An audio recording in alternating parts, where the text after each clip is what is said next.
Kapatid, may 40,000 ka at gusto mo magsimula ng negosyo, ito yung pinaka-best na ideas na pwede mong subukan sa maliit na puhunan. Videos that will make you wealthy and debt-free. Hi there, this is Chinky Tan, your pambansang wealth coach. Isa sa pinakamadalas na tinatanong sa akin anong magandang simulan kung may mga around 40 to 50,000 budget ka. Don't worry, sa video na ito, bibigyan kita ng mga practical and achievable business ideas na pasok sa budget at swak sa current trends. Number 1, ang pwede natin pasukan po ay online selling or tinatawag na e-commerce. Ito po yung pagbebenta ng mga produkto sa mga platforms like Shopee, Lazada, Facebook Marketplace, TikTok Shop. Ang mga potential products that you can really get into, mga fashion, clothing, accessories, gadget, home essentials. Alam mo, ang advantage po kasi nito pagka nag-online ka, syempre 24/7 kang bukas and then pwede mong ma-reach yung buong Pilipinas, di ba? So, all you need to do is just, ito na yung tip ko sa inyo, find a reliable supplier. Number 1. Number 2, build a strong social media presence to promote your products. At pwede ka rin kumuha ng mga affiliates para tulungan ka magbenta. Number 2, food business. Yung mga maliit lang, small kiosk, or if not naman, ayaw mo namang overhead, ayaw magbantay, food delivery service. Pwede po yung milk tea, snacks, siomai, burgers, homemade meals, baked macaroni. Ang kagandahan kasi ng food, parating in demand yan. Diba? Gusto ng tao talaga kumain. Hindi pwedeng tumigil ang tao sa kakain. So, you can start small. Kahit na 500 pesos ng puhunan, expand gradually. So, ang tip ko lang sa inyo ay ganito. Para maging successful ka sa food business, create a unique product that is targeted to specific niche to stand out. Like for example, meron kaming ino-orderan na talagang baked macaroni and baked lasagna na sobrang sarap. Or if not naman, meron na kami in-orderan na isa na talagang crispy belly lechon. Sobrang sarap din. Isa lang in-orderan namin. At isa pa, yung roast beef. Grabe. Yung pag in-slice mo, talagang it melts in your mouth. Third, sa 40 to 50,000, probably water refilling station. Alam mo, sa mga water refilling station, yes, you need hundreds of thousands. Pero ang pwede, down payment lang. And then mag-down payment with 40 to 50,000, ang gagawin po ninyo, yung monthly na ibabayad mo sa kanila, i-defer mo lang, pwede mo na kunin sa benta. So, you can franchise, di ba? Ang advantage kasi nito ng clean water is a necessity.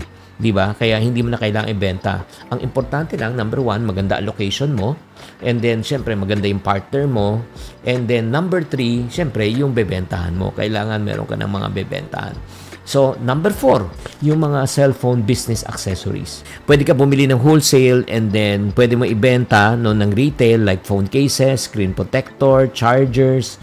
Ang advantage din nito kasi marami na pong mga suppliers. So, pwede kang kumuha sa mga suppliers na hindi mo muna babayaran. Uutangin mo lang. Tapos, bibigyan ka ng terms ng, let's say, 15 days, 30 days. And then, ang kagandahan din dito, you can sell it online or offline. Pwede ka mga pop-up stall sa mga market events or pwede ka pumesto sa mga tiyangge. Ito pa, isa pa, with 40 to 50,000 laundry service. Alam mo, pinakamaganda niya, bumili ka na lang ng washing machine. Home base ka muna, wala ka munang pwesto. No? Heavy duty ang bilin mo, tapos targeting household or mga small businesses. Kasi sa totoo lang, ang damit nilalabhan niyan parate. Or yung mga negosyo na mga tablecloth or mga napkins na washable, ayaw na nilang gawin yun. Pwede na ikaw na lang gumawa. Pero ang tip ko lang po sa inyo, focus on speed of delivery, quality service. Siyempre naman para hindi ka mapahiya sa iyong customer. And then isa pa, na mababa lang at this much, 40 to 50, printing and custom t-shirts. Meron na yung mga tinatawag right now na small printing business that offers customized shirts, mugs, giveaways. Ang advantage po nito, malaki ang market nito. Pwede kang magbenta sa events, sa schools, sa mga negosyo, uniforms, promotional items. As a matter of fact, ito yung tip ko po sa inyo kung papasok kayo sa negosyo na ito. Offer design services. I-package mo na. Pag bumili sila, pati na yung paggawa ng logo ng design sama na para mas attractive. Hindi mo ihihiwala yun. Naku, ang dami na nating ideas. Meron pa tayong 3 o 4. Isa pang nakikita kong magandang opportunity, yung tinatawag na health and wellness. Reselling beauty products or health products. Sa 40 to 50,000, ang dami na yun. Diba? Pwede kang magbenta ng food supplement, skincare items.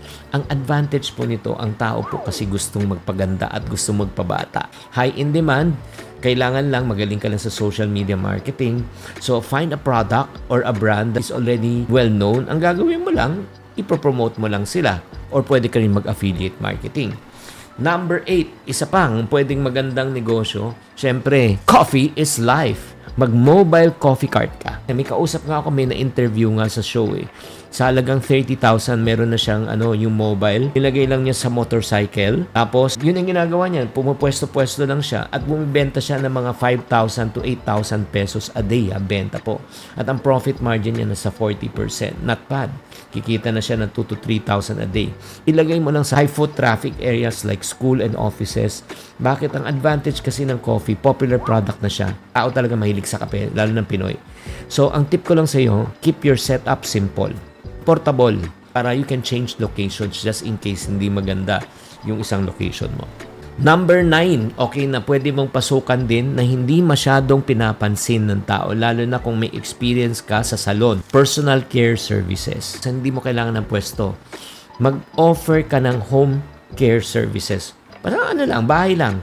Manicure, pedicure, haircut, home massages. Grabe to. Lang, pwede ka mag-start sa bahay, ikaw lang taga-book, tapos pupunta na yung mga gagawa, di ba? Kaya nga, if you have skills in this area, nako, bigay mo na. Umpisa mo na. Mag-umpisa ka sa mga kaibigan lang, mag-anak lang. Alam mo, through referrals, lalaki rin yan. As a matter of fact, i-offer mo nakapackage na. Package of 5,000, 7,500, 10,000 pesos services. Pagkatapos niyan, yung magko-consume lang nila. And last but not the least, ang isa pang pwede is RTW. Ready to wear, ukay-ukay. Ano naman tayong tinatawag na banyera di ba? Yung purchase pre-love clothing in bulk and resell them. Alam mo, ukay-ukay, very popular yan That because nga affordable, pwede ka mag-sell ng online, pwede ka rin may pwesto, o pwede kang parang garage sale. Focus lang on quality and fashionable items that will target and then appeal to your target market. Guys, ito yung gagawin nyo. Ito yung checklist na ginawa ko. So, all you need to do, if you want to get this checklist, o ipopost mo lang tong video na ito, isulat mo yung mga binigay ko sa yung tip.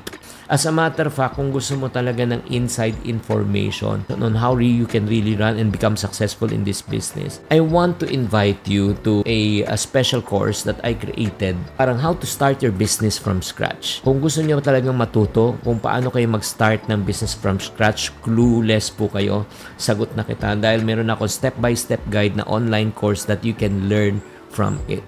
So if you're interested, type nyo na lang scratch sa comment section or just check the link para i-direct kayo kung saan nyo daw makikita. So maraming negosyo po ang pwedeng simulan with 40,000 to 50,000. Ang pinaka-importante po, yung negosyo na papasukan mo, you're passionate at strength mo. Tatandaan, ang tagumpay hindi lang nakikita at nakukuha sa malaking punan. Nakukuha to sa sipag, tiyaga, karunungan at diskarte. Guys, kung nagustuhan nyo itong video na ito, don't forget to like and subscribe and don't forget to hit the notification bell. Tatandaan, tamang karunungan, tamang disiplina ang susi sa pagyaman.